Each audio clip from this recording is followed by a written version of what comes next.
Good morning, student. In this video lecture, we will see Poisson distribution. This is second special probability distribution. Let's see the definition of Poisson distribution. Poisson distribution exactly same binomial distribution जैसा है, बस इसमें थोड़ा सा जो formula है फॉर्मूले में चेंज है. It is defined as P of x is equal to r is equal to lambda raised to power r e raised to power minus lambda divided by r factorial. ठीक है, तो binomial के questions और poisons के question एक जैसे रहते हैं, इसमें थोड़ा सा डिफरेंस है बस. तो वो क्या डिफरेंस है मैं आपको बताऊंगा. Where lambda is equal to N P mean. Mean N आपको पता है नंबर ऑफ ट्रायल्स है. पी जो है वो probability of success in a single trial very small. और N is equal to number of trial. ठीक है, तो देखो यहाँ पे जो है पॉइजन का क्वेश्चन है या बाइनोमियल का क्वेश्चन है. अगर आपको क्वेश्चन में नहीं लिखा है तो आपको ये एन की वैल्यू से गेस करना है. एन की वैल्यू वेरी लार्ज. एन की वैल्यू वेरी लार्ज मतलब देखो जितने भी क्वेश्चंस हमने प्रीवियस वीडियो में देखे हैं बाइनोमियल डिस्ट्रीब्यूशन के अंदर, उसके अंदर एन की वैल्यू जो है वो 10 या 10 से बिलो यानी 10 से जो है वो लेस होती थी. राइट है, तो अगर 10 या 10 से लेस वैल्यू है तो आप बाइनोमियल डिस्ट्रीब्यूशन यूज़ करेंगे. और अगर 10 से बड़ी वैल्यू है तो पॉइजन डिस्ट्रीब्यूशन यूज़ करेंगे. राइट है, तो कैलकुलेशन अगर दोनों से करेंगे दोनों से आंसर आएगा, लेकिन पॉइजन डिस्ट्रीब्यूशन से आंसर जो है वो आसानी से आता है. और एन की वैल्यू अगर बहुत ज़्यादा है तो आप बाइनोमियल डिस्ट्रीब्यूशन अप्लाई नहीं कर सकते लेकिन कैलकुलेशन ज़्यादा करना पड़ेगा. बस इतना डिफरेंस है. राइट है, तो बेहतर ये रहता है कि पॉइजन डिस्ट्रीब्यूशन जो है वो अप्लाई करें अगर क्वेश्चन के अंदर मेंशन नहीं है तो. और अगर मेंशन है तो फिर तो वही डिस्ट्रीब्यूशन अप्लाई करना है आपको जो उसमें मेंशन है. ठीक है, तो एन यहाँ पे मीन है, सॉरी लेमडा जो है वो मीन है. लेमडा की वैल्यू एन पी होती है. ये lambda raised to power R E raised to power minus lambda divided by R factorial. तो यहाँ पे दो ही चीज़ें हैं, एक मीन है और एक आर है. आर जो है वो आर क्या है आपका नंबर ऑफ सक्सेस है out of N trials. Right है, आर क्या है यहाँ पे, आर जो है वो number of success. Number of success ये आपको बताएगा क्वेश्चन में. इस तरह से बाइनोमियल डिस्ट्रीब्यूशन में भी हमने देखे कि आपको बताता है कि इतने सक्सेस कैलकुलेट करो. ठीक है, less than, greater than, at least, eight the most. Right है, तो क्वेश्चन देखते हैं हम. क्वेश्चन नंबर 1 है, if 3% of electric bulbs manufacture by a company are defective, find the probability that in a sample of 100 bulbs. देखो अब यहाँ पे 100 बल्ब्स का सैंपल दिया है, मतलब एन इज इक्वल टू 100 है. एन इज इक्वल टू 100 है मीन्स आपको यहाँ पे पॉइजन डिस्ट्रीब्यूशन अप्लाई करना पड़ेगा. यहाँ क्वेश्चन में मेंशन नहीं है पॉइजन अप्लाई करना है या बाइनोमियल. ये एन की वैल्यू से आप डिसाइड करेंगे कि आपको पॉइजन डिस्ट्रीब्यूशन अप्लाई करना है यहाँ पे. राइट है, तो ये 5 क्वेश्चन है, 5 क्वेश्चन सॉल्व करना है. 5 क्वेश्चन मतलब ये आर की वैल्यू दी है आपको. राइट है, तो पहले तो हम प्रोबेबिलिटी जो भी परसेंट है वो प्रोबेबिलिटी है. Probability P is equal to 3%. 3% means 3/100 is equal to 0.03. Poisson distribution N is equal to number of trial. N is equal to 100 दिया है. 100 बल्ब्स के लिए हमको कैलकुलेशंस करना है. उसके बाद हम जो है मीन कैलकुलेट कर लेंगे क्योंकि पॉइजन डिस्ट्रीब्यूशन हमको कैलकुलेट करना है. क्यों हम कैलकुलेट नहीं करेंगे, P is equal lambda is equal to N P, N और multiple P is equal to 3 answer. ठीक है, तो अब पॉइजन डिस्ट्रीब्यूशन का फॉर्मूला लिख लेते. Poisson distribution is P of X is equal to R is equal to lambda raised to power R E raised to power minus lambda divided by R factorial. Question number 1 है, exactly 2 means R is equal to आपको सीधा 2 दिया है. Right है, अब ये value रखते हैं इसके अंदर. P of R is equal to 2 is equal to ये आ गई आपकी लेमडा की वैल्यू और raised to power R 2 E raised to power minus lambda और डिवाइडेड बाय आर फैक्टोरियल. ठीक है, देखो मैंने वैल्यू पुट कर दिया हूँ सभी. अब हम जो है इसको क्या करेंगे, कैलसी में कैलकुलेट कर लेंगे. तो एक साथ कैलकुलेट करके इसका आंसर लिख लेते. इसका आंसर है 0.2241. तो ये क्वेश्चन नंबर 1 का आंसर आ गया. ठीक है, क्वेश्चन नंबर 2 है हमारे पास, मोर देन 5. मोर देन 5 का मतलब R greater than 5, strictly greater than 5. अब स्ट्रिक्टली ग्रेटर देन 5 मीन्स क्या वैल्यू होगी. देखो एन की वैल्यू 100 दिया है आपको, है ना. एन की वैल्यू 100 दिया है मतलब एन में क्या क्या पॉसिबिलिटी है, एन की टोटल पॉसिबिलिटी क्या है. तो एन की टोटल पॉसिबिलिटी है, ये हो सकता है आपको 0 सक्सेस मिले, ये हो सकता है 1 मिले, ये हो सकता है 2 मिले, ये हो सकता है 3 मिले.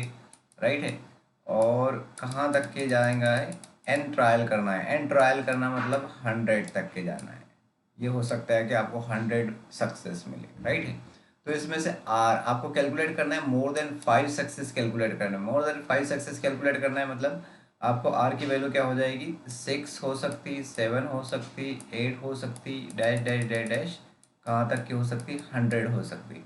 मतलब देखो आर की कितनी सारी वैल्यूज आ गई, R is equal to 6, 7, 8 dash dash dash 100 तक। अब इतना सारा तो कैलकुलेशन नहीं कर सकते, इसलिए जो मैंने आपको अपोजिट वाला बताया था, मतलब आर की एग्जैक्ट वैल्यू जो है वो 6, 7, 8 डैश डैश 100 है। तो जो वैल्यू छूट गई, कौन सी वैल्यू छूट गई, एन में से, एन में से छूटी है आपके पास 0, 1, 2, 3, 4, 5 तक की, राइट है। तो ये वैल्यू के लिए हम कैलकुलेशन करेंगे 1 माइनस करके। तो ये हो गया 1 minus P of R is equal to 0, 1, 2, 3, 4, 5, ठीक है।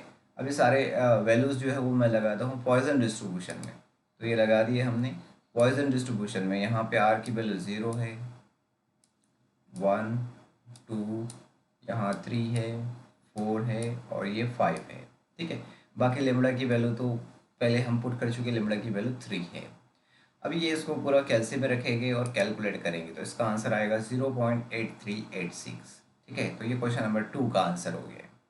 क्वेश्चन नंबर 3 सॉल्व करेंगे। क्वेश्चन नंबर 3 है बिटवीन 1 एंड 3। बिटवीन 1 एंड 3 का मतलब 1 लेस देन और equal to R less than equal to 3, right है। Means R is equal to 1, 2, 3।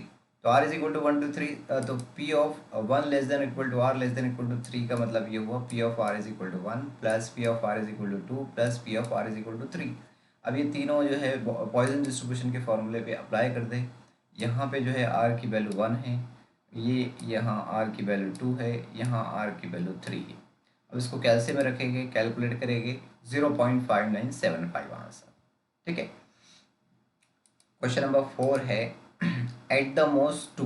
Eight the most two का meaning मैंने बताया था। देखो एट द मोस्ट का मीनिंग आप याद रख लो, लेस देन और equal to, R less than और इक्वल टू। यहाँ पे एट द मोस्ट टू बोला है मतलब आर लेस देन और इक्वल टू 2, राइट है। और एटलीस्ट का मतलब क्या होगा, ग्रेटर देन। तो ये एट द मोस्ट टू मतलब आर लेस देन और इक्वल टू 2, लेस देन और इक्वल टू 2 मतलब 2 और 2 से छोटे, 2 और 2 से छोटे मीन्स 0, 1, 2, ठीक है।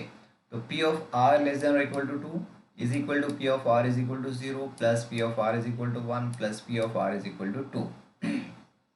वैल्यू पुट करेंगे, P of R is equal to 0 की वैल्यू, ये आर की वैल्यू 0 रखे, यहाँ पे आर की वैल्यू 1 रखे, आर की वैल्यू 2 रखे, लेमड़ा की वैल्यू ऑलरेडी 3 है, ये लेमड़ा है, ये यहाँ पे लेमड़ा है और ये दो आर है यहाँ पे, ये 0 और ये 0, ठीक है। तो अब इसको कैलसी में रखेंगे, ये कैलकुलेट किए 0.4342 इसका आंसर, 4232 आंसर इस, ठीक है। उसके बाद क्वेश्चन नंबर 5 है एटलीस्ट टू। एटलीस्ट टू देखो जस्ट अभी बताया मैंने, एटलीस्ट का मीन्स क्या होता है, ग्रेटर देन और इक्वल टू। तो ये हो गया आपका R greater than equal to 2, R greater than equal to 2 मतलब 2 और 2 से बड़े। तो कहाँ तक है, एन की वैल्यू 100 तक है, मतलब R is equal to 2, 3, 4 and so 100। अब इतना सारा कैलकुलेशन तो नहीं करेगी, उसके अपोजिट वाले जो छूट गए, कौन से छूट गए, 0 और 1। तो 1 माइनस करके, 1 minus P of R is equal to 0 plus P of R is equal to 1। तो ये रखते हैं हम इसमें, ये आर इज इक्वल टू 0 है यहाँ और ये आर इज इक्वल टू 1 है। अब इसको कैसे में रखेंगे, कैलकुलेट करेंगे, 0.8008 आंसर, ठीक है।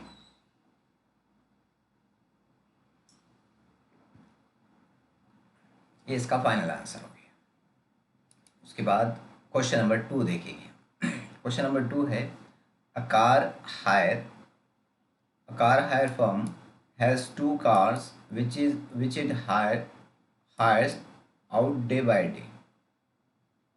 The number of demands for a car on each day is distributed as a Poisson distribution with mean. Means मतलब आपको डायरेक्टली दे दिया, लेमड़ा की वैल्यू बता दिया है। Calculate the proportion of days on which neither car is used. देखो calculate the proportion of days on which neither car is used and the proportion of days on which some demand is refused. तो दो question आपको यहाँ पे बताया है। एक जो है आपको प्रोपोर्शन मतलब प्रोबेबिलिटी कैलकुलेट करना है, probability of days on which neither car is used, ठीक है। और सेकंड क्वेश्चन है आपको प्रोपोर्शन मतलब प्रोबेबिलिटी कैलकुलेट करना है, probability of days on which some demand is refused, ठीक है। तो देखो हमको गिवन क्या है, हमको गिवन है mean means NP lambda, lambda is equal to 1.5 दिया है। हमको यूज़ करना है पॉइसन डिस्ट्रीब्यूशन। तो Poisson distribution is P of X is equal to R is equal to lambda raised to power R E raised to power minus lambda divided by R factorial. तो 2 questions दिए हैं हमारे को, lambda की value तो direct आ गई। अब are क्या क्या दिया है, तो फर्स्ट है हमारे पास proportions of days on which neither car is used. ठीक है, that is we have to find probability of days on which no demand for car. No demand for car means हमारे को आर इज इक्वल टू कितना है, 0। Right है, देखो 2 cars है, जो फर्म्स है उसके पास 2 कार्स है, तो आपको प्रोबेबिलिटी कैलकुलेट करना है उन डेज की जिन डेज में कोई भी डिमांड नहीं है, मतलब कोई भी कार यूज़ नहीं है। कोई भी कार यूज़ नहीं है मतलब कोई डिमांड ही नहीं थी उसमें। राइट है, मतलब आर इज इक्वल टू आपके पास कितना है, 0। तो R is equal to 0, lambda की वैल्यू 1.5 है, लगाएंगे यहाँ पे, तो ये हो जाएगा P of R is equal to 0 की वैल्यू, लेमडा की वैल्यू 1.5, आर की वैल्यू 0, पॉइसन डिस्ट्रीब्यूशन के फॉर्मूले में रखें और इसको हम कैलकुलेट करेंगे तो आंसर आएगा हमारे पास 0.2231। अब सेकंड क्वेश्चन है इसमें, proportion of days on which some demand is refused. देखो सम डिमांड बोला है, यहाँ पे बताया नहीं है कि कितनी डिमांड रिफ्यूज्ड हुई है। राइट है, सम डिमांड, तो सम डिमांड को कैसा लेंगे हम, हमारे पास जो फर्म है, फर्म के पास 2 कार है, 2 कार्स है। अब 2 कार्स है तो देखो कार जो है उस दिन यूज़ हुई है, कुछ डिमांड जो है वो जो डिमांड आई थी वो रिफ्यूज़ की है। तो कितनी डिमांड रिफ्यूज़ हो सकती है, पहले तो 2 कार है, अगर 2 डिमांड्स आती है तो दोनों कार को तो यूज़ मतलब देना पड़ेगा। तो फर्स्ट और सेकंड डिमांड्स जो है वो एक्सेप्ट होगी। उसके बाद ये हो सकता है कि जो दोनों डिमांड हमने फुलफ़िल किए, जो फर्स्ट कार के लिए आई थी फिर सेकंड कार के लिए आई थी, तो 2 डिमांड जो है वो फुलफ़िल होगी। उसके बाद वाली जो डिमांड जो है हो सकता है कि उसके लिए जो है वो कार अवेलेबल ना हो, मतलब थर्ड वाली, उसके बाद वाली, फोर्थ वाली, 5, 6, 7, और फिर यहाँ पे बताया नहीं है कि एन कितना है। राइट है, एन आपको नहीं पता है, तो जो वैल्यू रहेगी, जो कितनी डिमांड रिफ्यूज होगी, वो 3 के बाद जो वो कंटिन्यू हम ले सकते हैं कि पूरी की पूरी डिमांड जो है वो हो सकता है रिफ्यूज होगी। तो हम r इज इक्वल टू कितना लेंगे, r ग्रेटर देन 2। ठीक है, मैं बताया 2 कार्स है तो मिनिमम 2 डिमांड जो है वो तो एक्सेप्ट करना ही पड़ेगा, क्योंकि 2 कार्स अवेलेबल है। फर्स्ट डिमांड आती है तो कार अवेलेबल है, सेकंड डिमांड आती है तो कार अवेलेबल है, उसके बाद ये हो सकता है कि कार जो है वो अवेलेबल ना हो।